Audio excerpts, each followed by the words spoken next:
Happy Friday, Fighter Warriors. I want to talk about the right to have a belief, a dream, that being a child or an adult, once you see what you want to work for, see the dream you really want to have reality, hold on to that. Whatever someone or the world or whatever culture tells you that you cannot do it, they have no clue about you. They and everyone else base their own assumptions and likeliness to succeed based on what they see is the norm and what they know about themselves. Any person who thinks they can't do it themselves are gonna discourage you from doing it.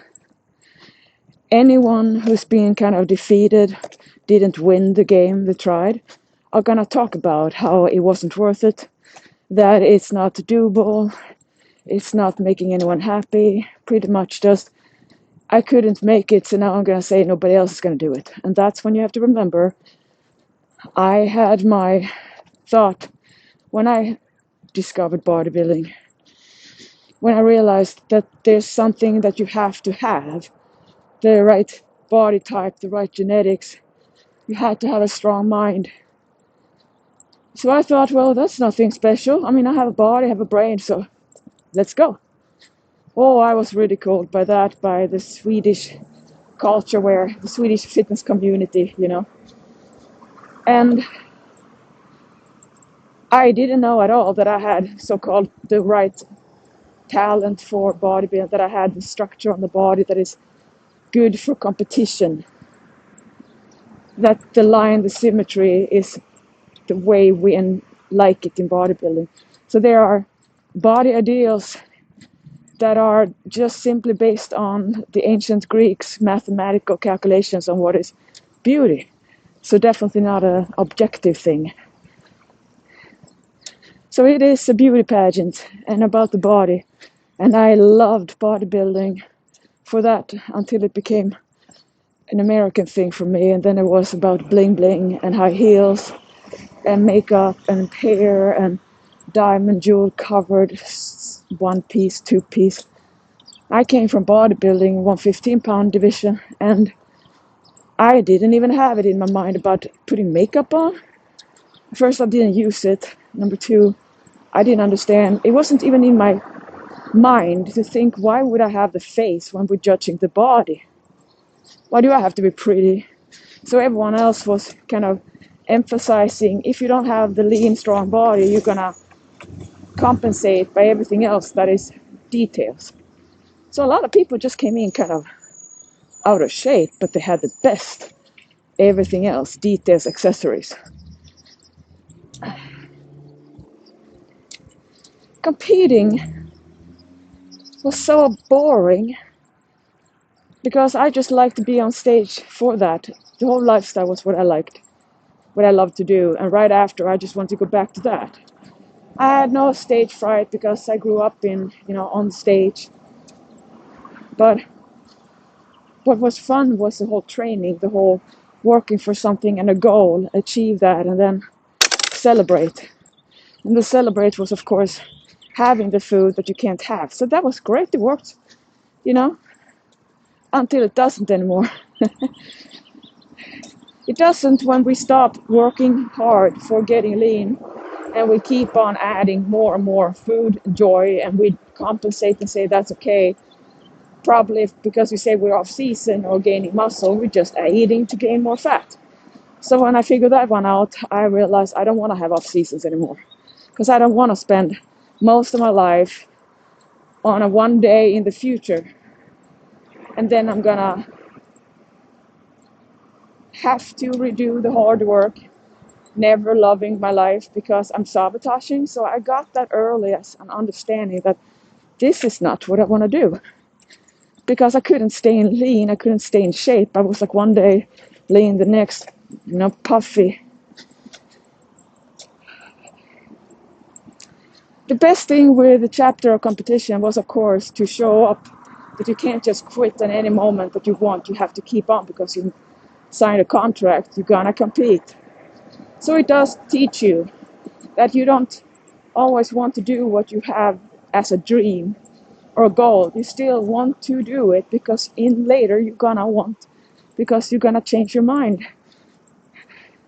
So if you never know that you might seem like you don't want to do it at all, but that's just fear of failure, fear of success, whatever, fears of lazy, don't want to work, you might believe it, and then you're losing out a lot of insights and discoveries and achievements.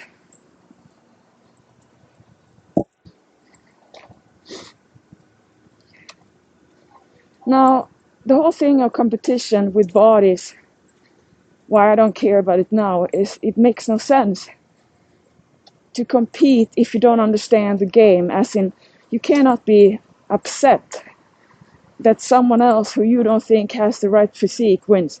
And that's why I think it's so ridiculous.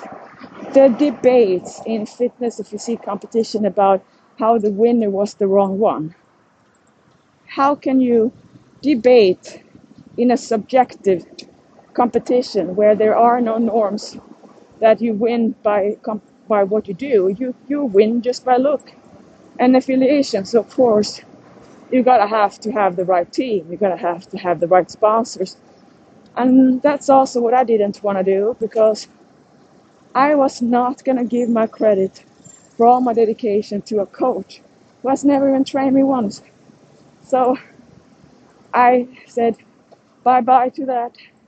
I saw what competition was. It got me to America. It was a stepping stone. And then I quit because I didn't want to play the game they were doing. It didn't do anything for me. When I quit, I thought I was gonna lose my control over my body, that I was not gonna be able to stay strong. The opposite happened. It wasn't just right away, but I could finally realize, because I got Fighter at Epiphany came 2007, so I had one more year I competed. So I had that in the background, and now I fell back on this prevent overeating by overeating that I didn't have for those 8 years before I figured out how to do it on my terms. And that was just the seed. It wasn't like, oh, here's the whole presentation. Just do it. And even if I had it, you know how it is. You know exactly what to do. You don't do it anyway. And I wouldn't either, probably. Because I didn't decide to do that until many years later.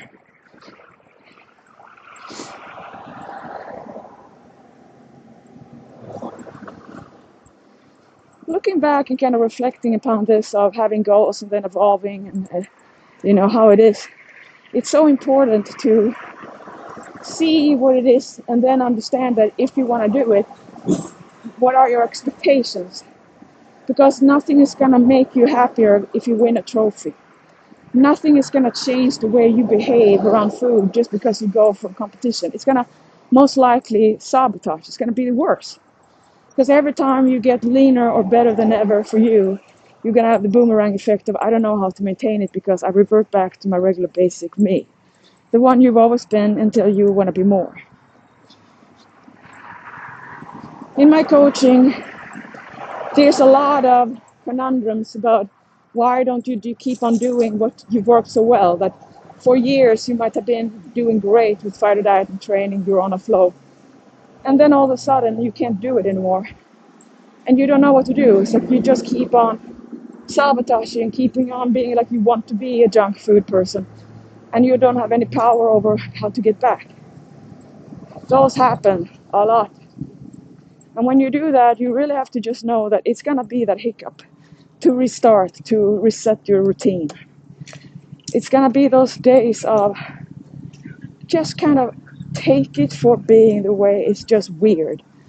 Before you get back on your groove, you're gonna have those kind of no rhythm days that everything is up to question. You don't know how to prepare a meal. You don't know how to make it simple, and then you don't want to do it. So you have all of those kind of resistance to comply with what you think is what you love.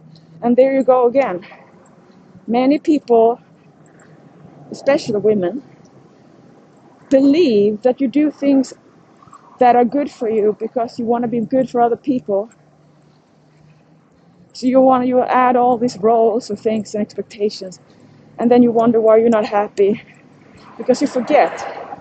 Simply just doing things for other people is not going to be enough to make you feel really happy, because you're doing it out of love, yeah, but it's not for you. You might be serving people what they love and you don't. So why do you do it? Appreciation, expectations, pressure. Every woman has to be all that, right? All the things you have to do all the time to just be good enough. It's overwhelming.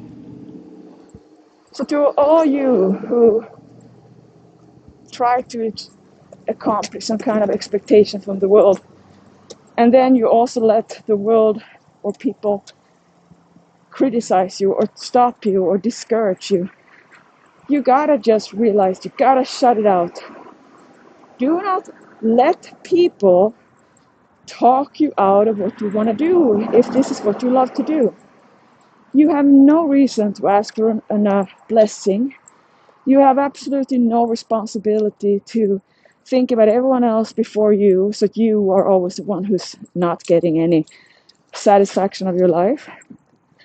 You also have to know that the more you just kind of talk to people and let them have a say, the more you're going to be influenced when people who are not in the end going to be there, who are having the consequences or you know, what you end up with. So opinions from others to telling you what to do, and also your friends who inform you about what you are, who you are, how you think, what you used to do, all that. How do they know that when you don't know?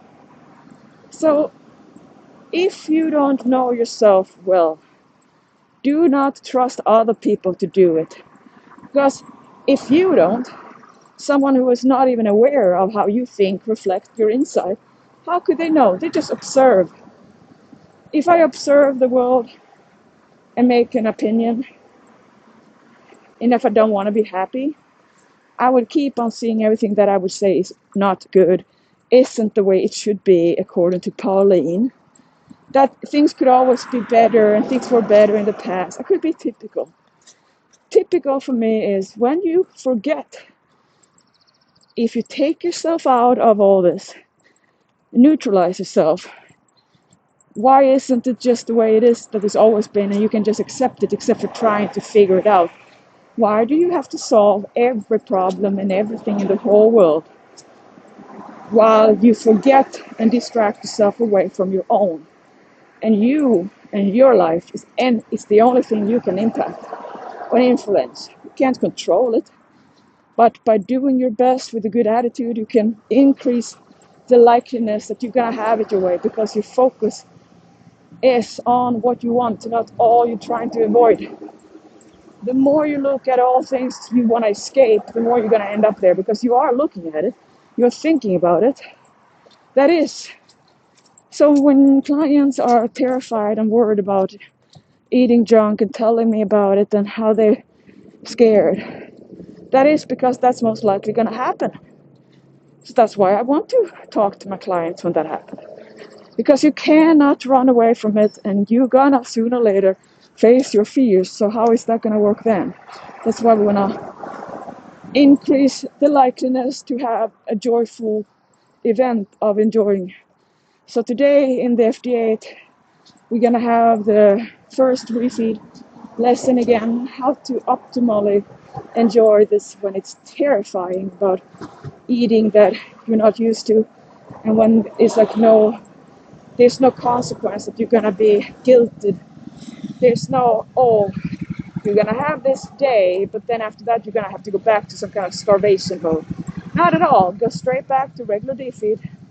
Make your calls. Was it a success? Did you get happy? Did you overdo it? Did you not? Did you underdo it? Because yes, you can completely get diet depression by keeping on lying to yourself that you're gonna have your favorite thing, the thing, whatever that is for you, that you know is gonna be never likely to be a regular piece too often in your life. because it's just a bomb of junk calories in a little sitting, and you just want it all. And then you have no more for the day. And then you get hungry, you can't stick to that. So even though on a theory you want to do devil's advocate game or just track the calories for that day, you're not going to be happy with a cheesecake slice in one day and that's it, because that is 1600 calories, kind of, and you're going to be deficient in protein that day too. So even though you want to play the calorie game, it's not going to work in your favor because your psyche stops working the way you want it to. So if you never commit to actually give yourself the promise of having what you always wanted after having worked for it, so you work for reward, it's a perfect interval of defeed days to induce a leaner body. And then when you are lean enough for you to see a change, you can then have a short pause or break, which means the refeed or treat day. But if you play it by how you want it and it's not at all the way it works, you're just gonna either stay the same or fattening up a little bit, because even though your refeed is healthy, everything adds up. Any little snack you didn't plan, now it's added to your calorie budget. So your mind doesn't see that you are not in a deficit because of these little hiccups here and there that you don't really want to think is serious, but it is. It's serious because it keeps you and you maintain your state of body, which you are trying to get better or increase the body composition changes. You want to have a leaner body, more muscle, and be happier too.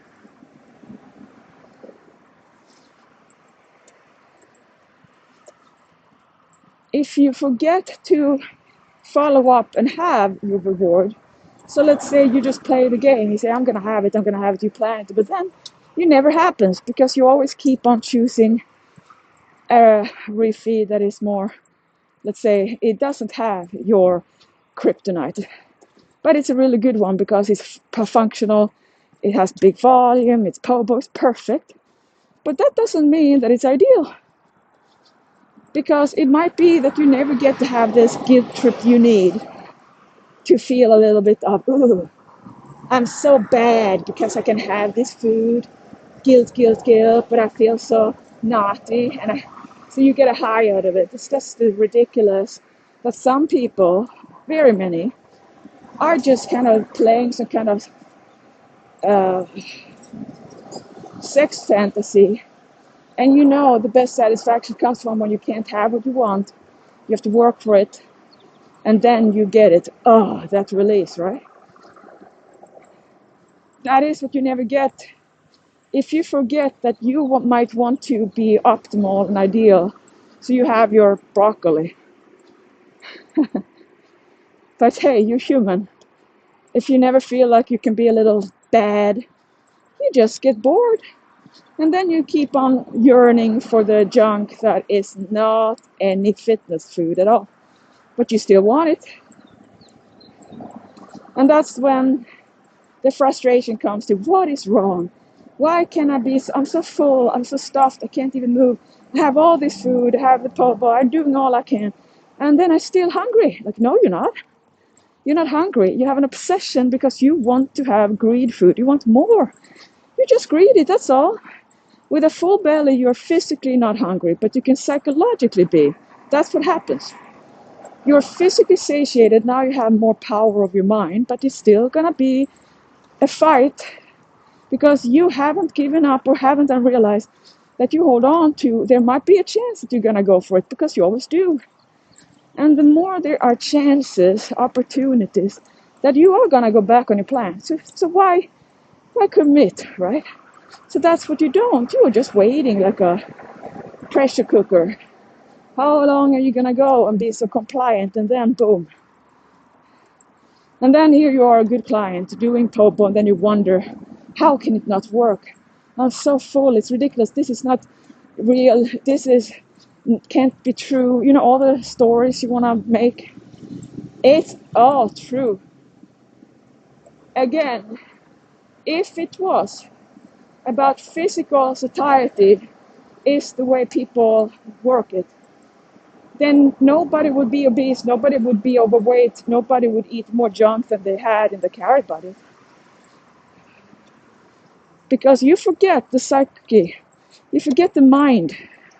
The mind knows all you used to have. And now remember that you haven't even realized that you have not committed to not go back. You're just taking a little bit of withdrawal. And the more withdrawal, now it becomes a bigger fantasy. And most people are just playing fantasies about the junk or the food that you can't have right now, right away when you're starting a healthy nutrition plan. So there you are working to get out of it because you're planning. You're watching what you want, you're making, oh, I'm gonna have it. You're tempting yourself like you want to fall. Because you think that if you fall for it, you have like a victim. You cannot be held responsible.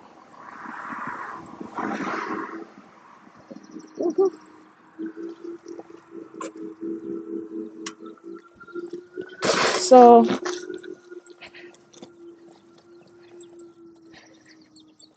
if you don't understand that you can't just keep on promising yourself all the time without having some version that you get your fix regularly, you are just keeping on building up that yo-yo dieting, the tsunami waves anyway. Even though it's not with your intention, I know by simply how you focus.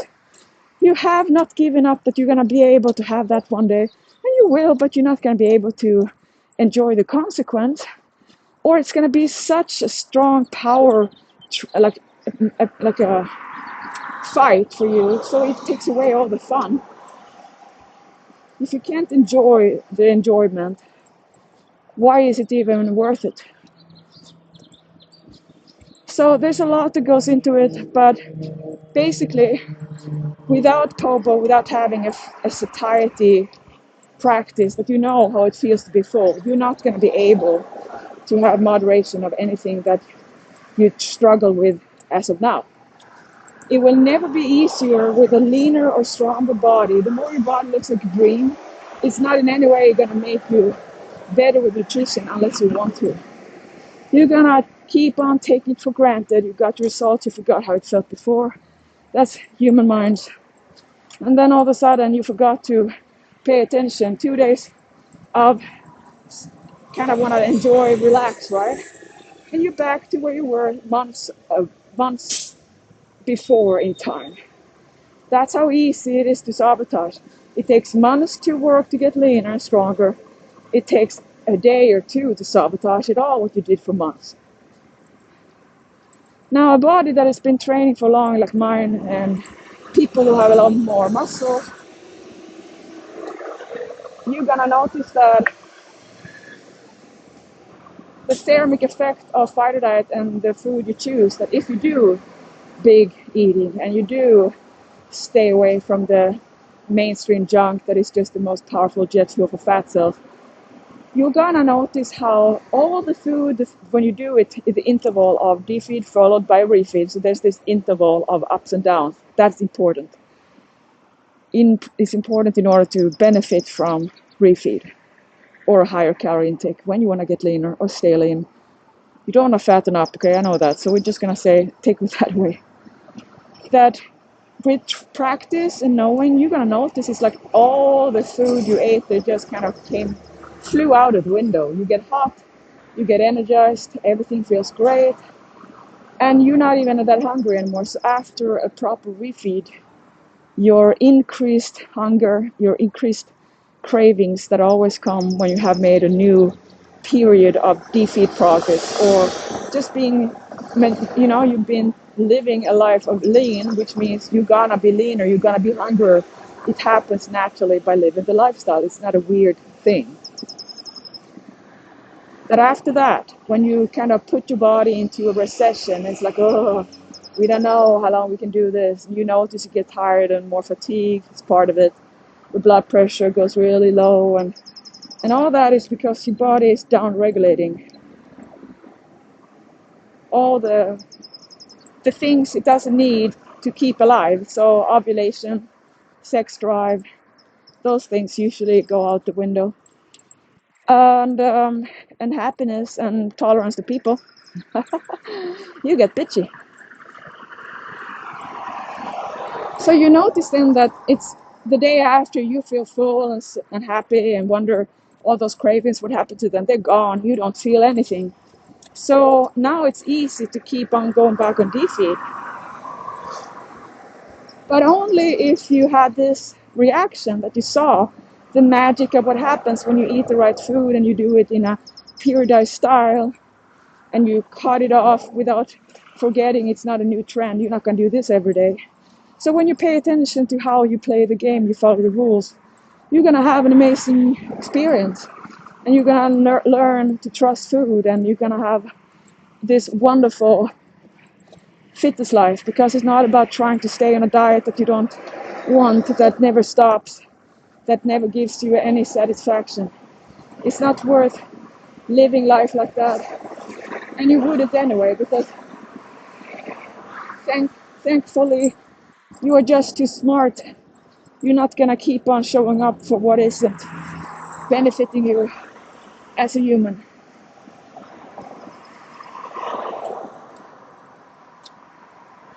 Without refeeds, I know you all love the regular defeat days, but you gotta learn that you will want to have special occasions in eating. If you think you don't want that, it's because you're scared. Because why would you not want to what you always ended up having too much of? You loved it too much.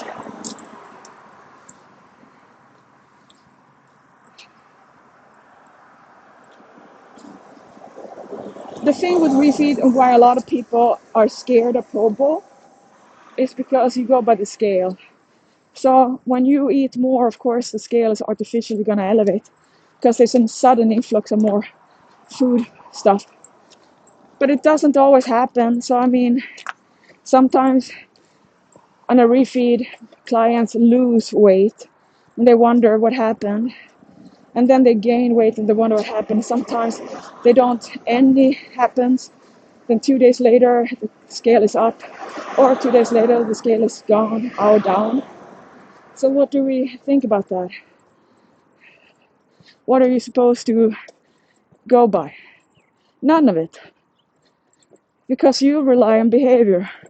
You are aware of what you do, so you don't have to go by acute weather reports. If you know you ate pizza and ice cream, that weight is not going to be fluff or like water.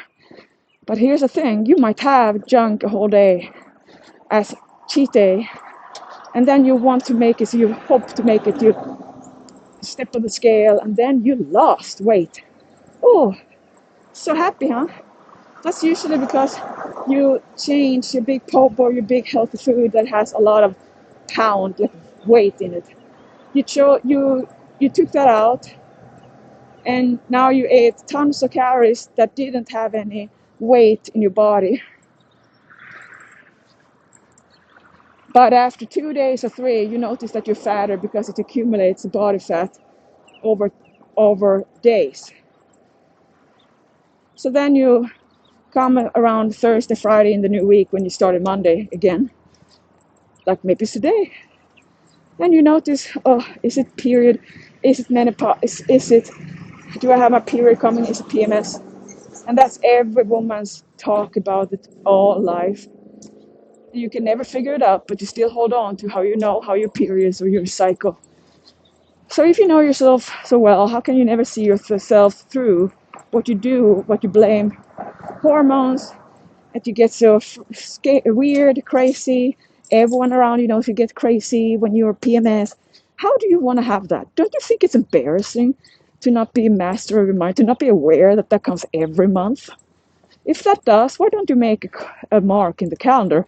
Hey, I'm going to be a cry bitch right now. And then I'm going to justify that I need to eat something. And no, you don't need to eat chocolate for PMS.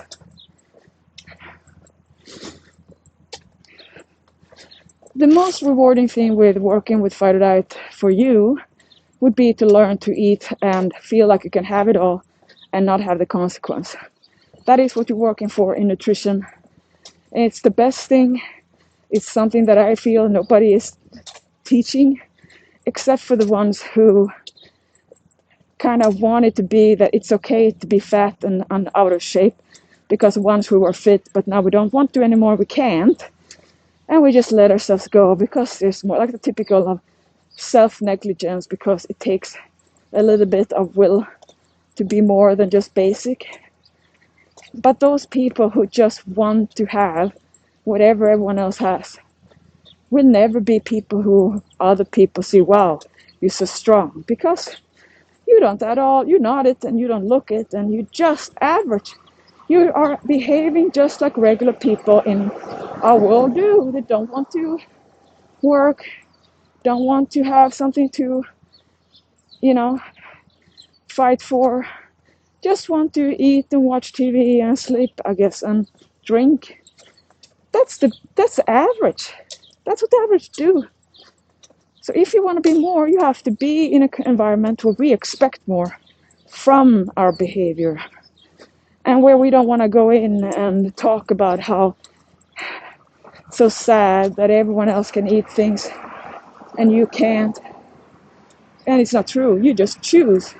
You have chosen to live a life that requires you to be more highly leveled mind-wise, that you have to have greater consciousness about what it is to be human. So you can see why you struggle, that you have these temptations all over. That's just the way it is. It's never going to go away. And if you try to make your own life some kind of secured workshop where you can kind of get in shape in closed off environment, that's what people do when they want to compete.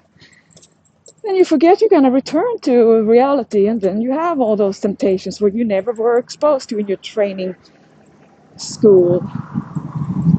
So that's how you become weak, that you think you're going to be safe because you close off your opportunities to go back on your word. That you think if you eliminate all temptations around you, that nobody can have anything around you, because it's so important for you to not have freedom. You're always going to end up noticing you're a thief. You're going to find a way out of the prison. You're going to have all that in way more than you ever wanted, because you make it forbidden. And you just don't have the power to forbid things from yourself and think you're going to be happy. It's going to keep on haunting your name, because forbidding means you're trying to control what you love too much and you lose. You have to really lead yourself with freedom and willingness to give up on all that you say you have to do. Instead, you have to willingly motivate yourself. Why do you do this? What is the perk? Why? Why don't you follow the herd? Why is this important? What can you gain?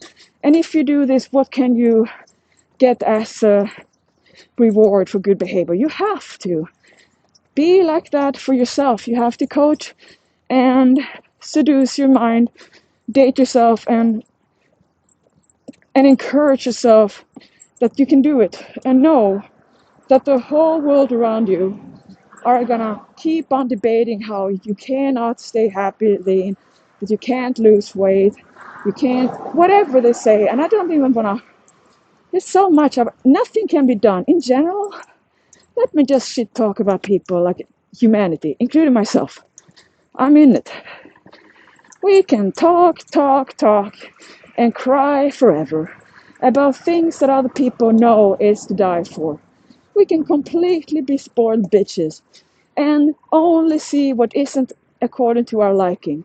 And we can spend the whole life of just being pity party and oh, how things were better in the past. And we are just spoiled. And we can think that just because we can't have exactly what we want in food, which we decided, it's not like someone else forced it on you, you're still going to cry about it. That, oh, I have to do this. Do you?